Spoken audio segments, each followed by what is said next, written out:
Assalamualaikum warahmatullahi ta'ala wabarakatuh. Bismillah, walhamdulillah, wassalatu ala rasulillah. Kepada yang terhormat Bapak Ibu dosen penguji uji kinerja PPG, penelkan nama saya Muhammad Husni, mahasiswa PPG Transformasi Bek 3 tahun 2025 di LPTK UIN Kiai Ageng Muhammad Besari Ponorogo dengan NIM 209250973. Pada hari ini Sabtu 11 Oktober 2025 saya akan melaksanakan praktik pembelajaran dalam rangka penilaian uji kinerja di MA Mambaun Ulum Bata kelas 12 dengan tema adab bergaul dalam Islam. Semoga yang kami rencanakan berjalan dengan maksimal. Assalamualaikum warahmatullahi ta'ala wabarakatuh. Assalamualaikum. Waalaikumsalam warahmatullahi wabarakatuh. Bagaimana kabarnya semuanya?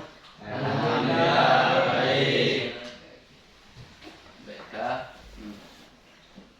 Pada hari ini kita akan melaksanakan pembelajaran dalam tema adab dalam Islam.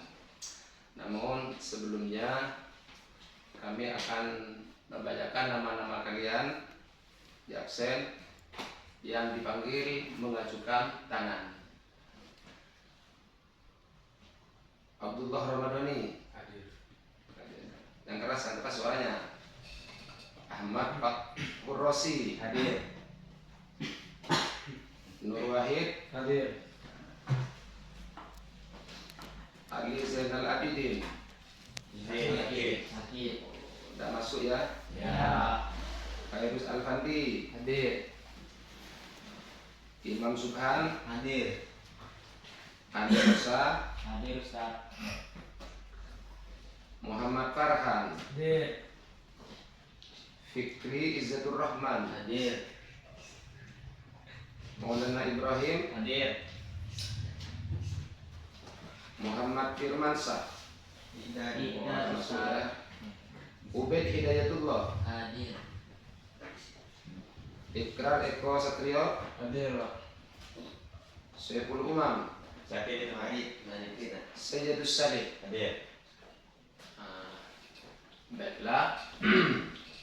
Pada kesempatan kali ini yang akan kita bahas adalah tentang akhlak dalam Islam. Sebelumnya berkaitan dengan materi, kami akan tanyakan, karena dalam setiap sehari ini pasti ada orang yang kita nilai spesial, artinya sebagai panutan dari kita dalam menatapi hidup. Coba kira-kira menurut sampean, menurut kalian siapa dalam kehidupan sehari-hari yang pantas untuk dijadikan figur? Guru itu adalah salah satu figur untuk kita contoh perilakunya. Baiklah, kita akan mulai. Manusia ini adalah makhluk sosial, dengan artian tidak bisa memenuhi kebutuhannya tanpa dibantu oleh orang lain. Tentunya untuk kita dapat bantuan orang lain, kita harus menjaga perilaku kita terhadap orang lain, yang pada akhirnya orang tersebut akan simpati pada kita, akan kasihan kepada kita, akan menghormati kita, dan akan berkeinginan untuk kita jadi lebih baik. Yang diantaranya itu adalah guru. Guru itu adalah figur yang perlu kita contoh kepribadiannya untuk kita tiru. Selanjutnya, termasuk yang harus kita jadikan contoh adalah orang tua. Orang tua kita harus kita jadikan contoh untuk diikuti perilakunya, nasihatnya, juga keinginannya. Selanjutnya di lingkungan sekolah kita tidak selamanya bersama dengan guru. Kita harus beradaptasi juga dengan lingkungan. Yang diantara lingkungannya adalah siswa sekolah. Nah, bagaimana sikap kita terhadap siswa sekolah? Ya, mungkin ada diantaranya yang lebih kecil dari kita, yang lebih besar dari kita. Itu kita harus jaga. Kita harus jaga kelakuan kita, adab kita terhadap mereka. Nah, agar mereka juga memperhatikan kepada kita. Jadi nanti kita akan melaksanakan tugas bersama. Kira-kira apa saja tugas? Kira-kira apa saja akhlak yang harus kita laksanakan, yang kita lakukan kepada seorang guru, kepada orang tua, kepada rekan-rekan, dan mungkin nanti kalau bisa kepada lawan jenis. Karena itu juga termasuk makhluk sosial yang kita juga harus berperilaku baik kepada mereka. Baiklah, biar waktunya bisa digunakan dengan semaksimal mungkin, kita akan beri tugas kepada kalian. Mungkin diberi waktu berapa menit untuk rembuk dan hasil diskusi kalian. Untuk akhlak kepada seorang guru, rembuk A ya, ini rembuk A nanti akan membahas bagaimana sikap yang terbaik seorang siswa kepada seorang guru. Itu dirembukan dalam satu kelompok. Selanjutnya untuk akhlak kita kepada orang tua. Kelompok B nanti presentasikan bagaimana akhlak atau perilaku yang baik kepada orang tua. Selanjutnya untuk ketiga, akhlak kepada teman yang lebih muda. Itu nanti dirembuk kira-kira apa saja yang perlu kita lakukan kepada mereka. Dan berkelompok 4, akhlak kepada lawan jenis. Kira-kira apa saja akhlak yang perlu kita perbuat kepada mereka. Kami beri waktu 1-2 menit untuk berembuk kira-kira apa saja. Selanjutnya nanti dipresentasikan apa saja akhlak yang perlu dilakukan kepada beliau-beliau. Kami beri waktu 2 menit untuk berembuk. Nanti kalau sudah siap bisa mengajukan tangan. Kira-kira apa saja dijelaskan.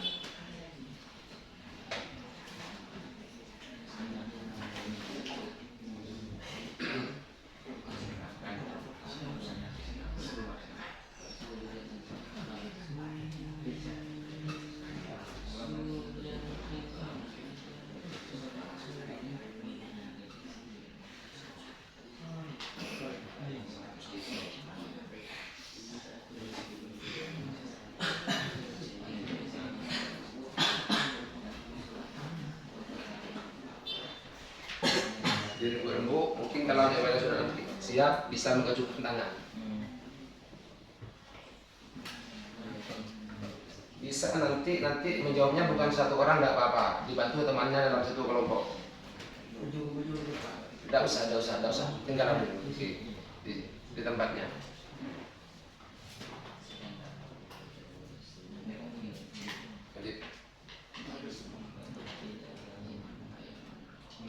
Halo nama.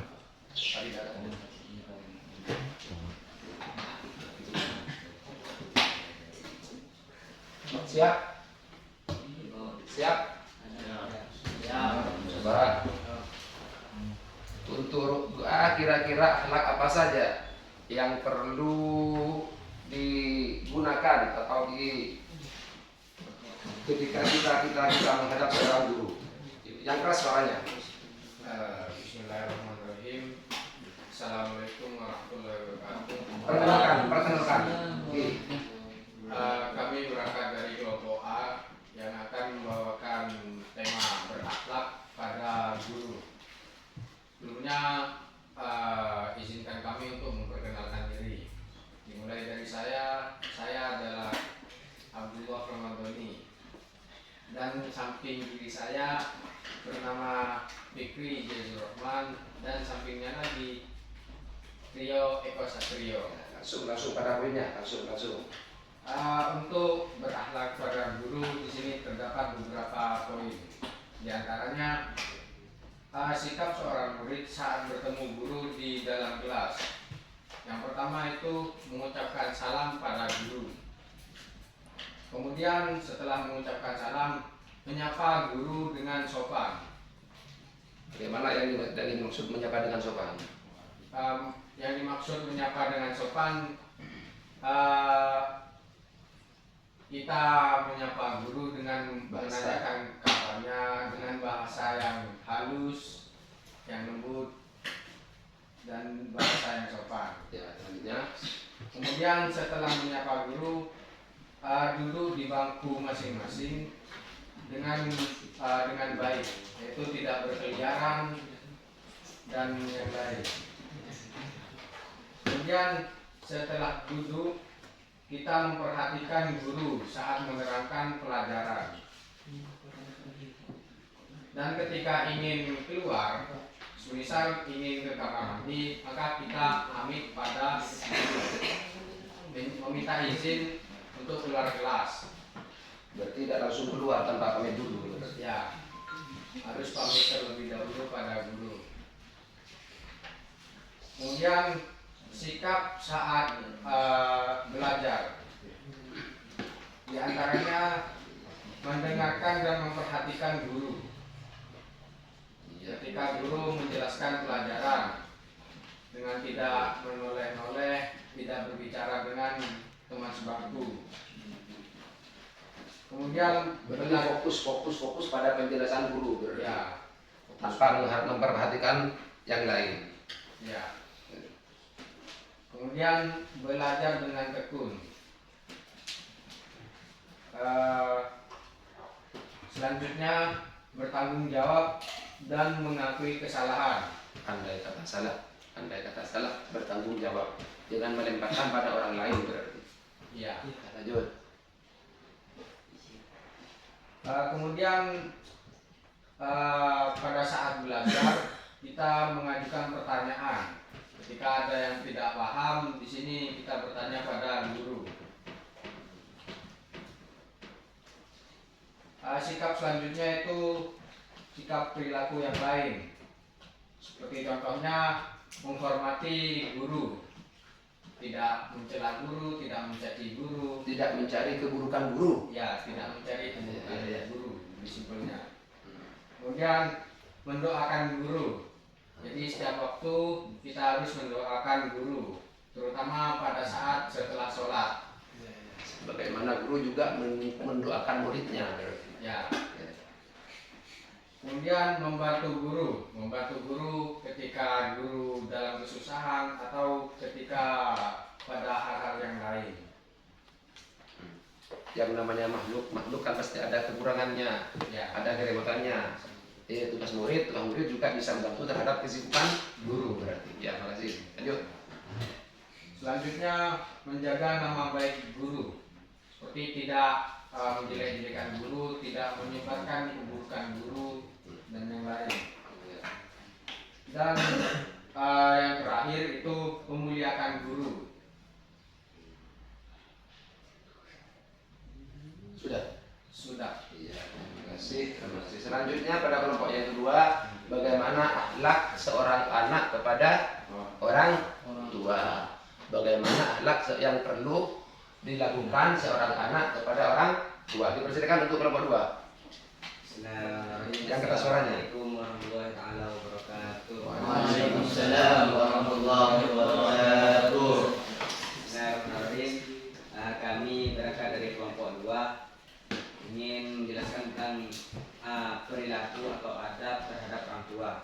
Sebelumnya izinkan kami memperkenalkan diri kami terlebih dahulu. Perkenalkan, nama saya Ahmad Afrozi dan di sebelah kiri saya namanya Zayyadus Soleh dan di sebelah kirinya lagi namanya Obed Hidayatullah. Baiklah, tanpa berlama-lama langsung ke poinnya. Akhlak seorang anak kepada orang Tua. tua. Apa saja? Ini yang pertama, berbicara sopan. dan lembut kepada orang tua. Contohnya, Ketika orang tua memanggil kita, kita langsung menjawabnya dengan perkataan yang lembut dan jangan berkata dengan kasar atau berteriak. kira-kira ada dalilnya? Wala taqul lahuma Uffin. uffin, wala taqul lahuma uffin, lanjut, wa qul lahuma qawlan karima. Baiklah, dan yang nomor 2, mendengarkan dan menghargai pendapat orang tua. Kadang-kadang memang ada ketidaksamaan anak dengan orang tua. Jadi adab seorang anak harus mengedepankan pendapat orang tua. Lanjut. Dan yang ketiga di sini adalah berbuat baik kepada orang tua. Lanjut. Dan yang nomor 4, mematuhi perintah orang tua asal tidak melanggar aturannya.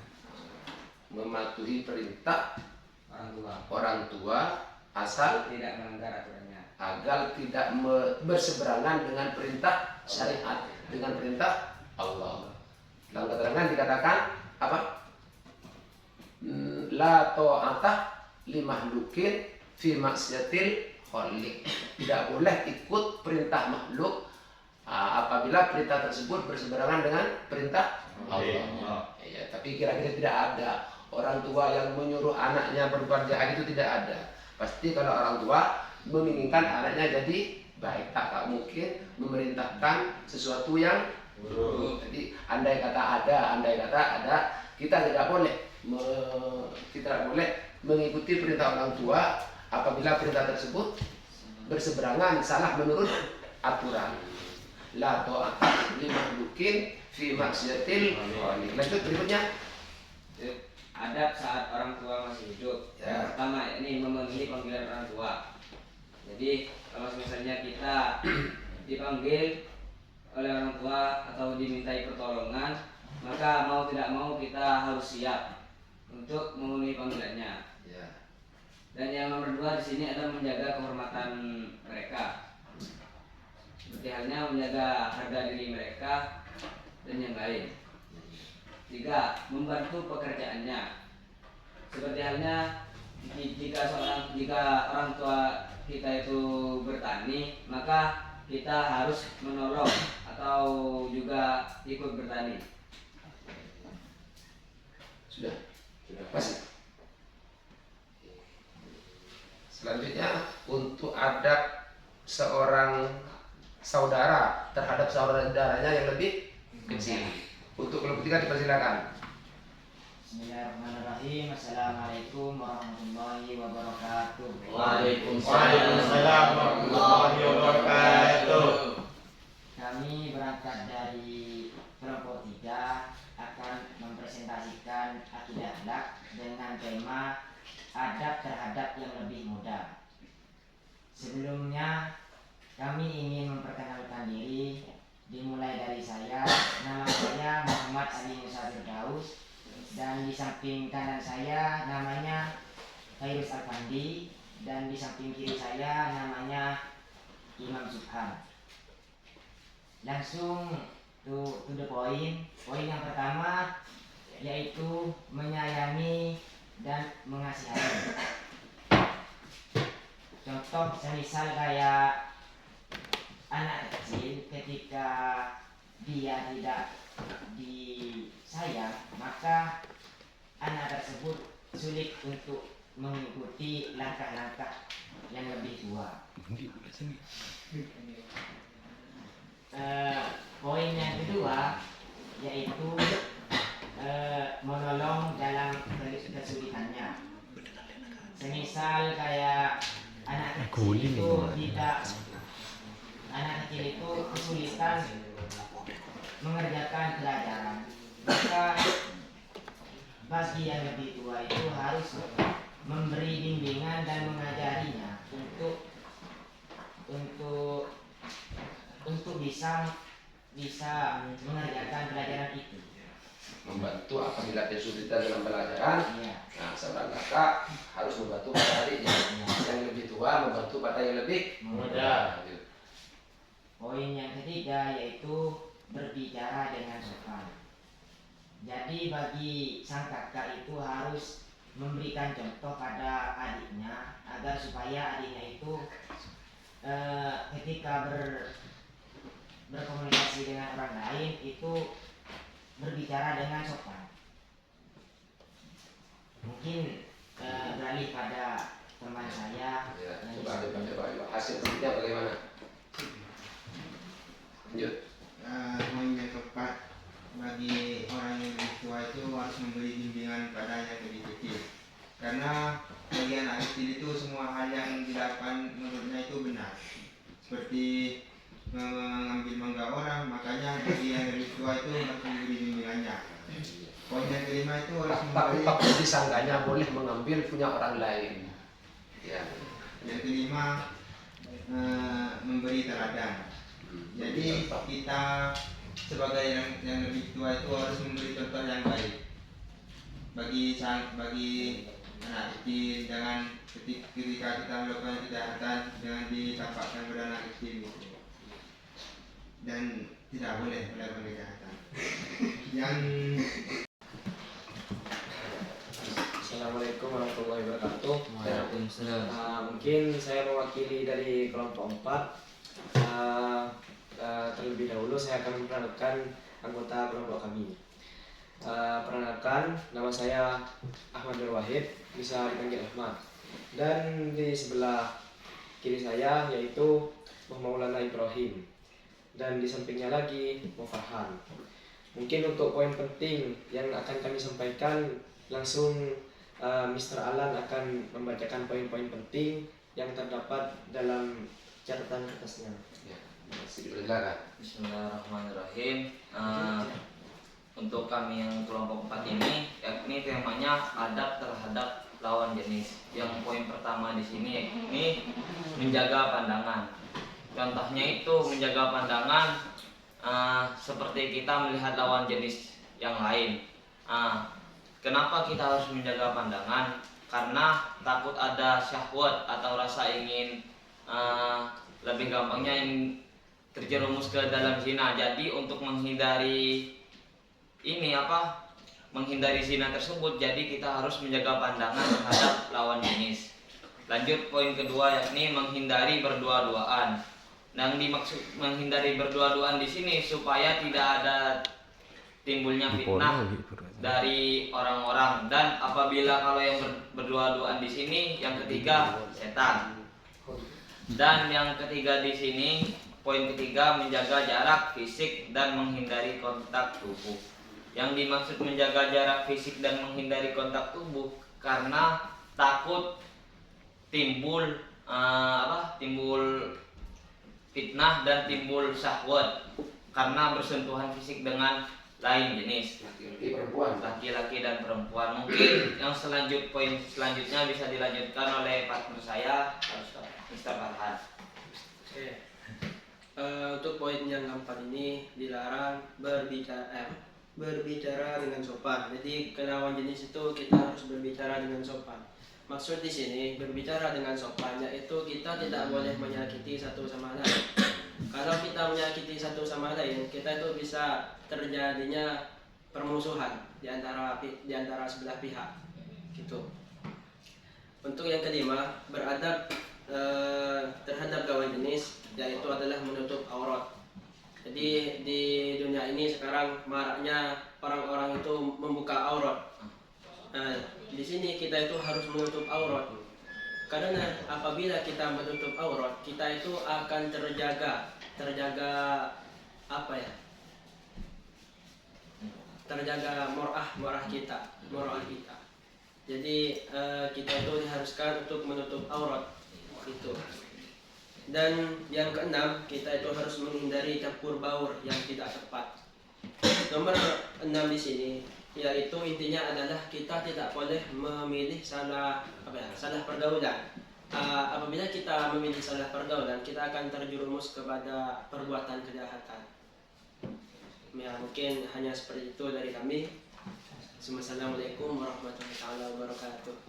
Terima kasih pada semuanya. Yang pada intinya dari pembahasan tadi, kita itu harus selalu berbuat baik terhadap semua yang ada di lingkungan kita, di lingkungan sekolah, lingkungan guru, lingkungan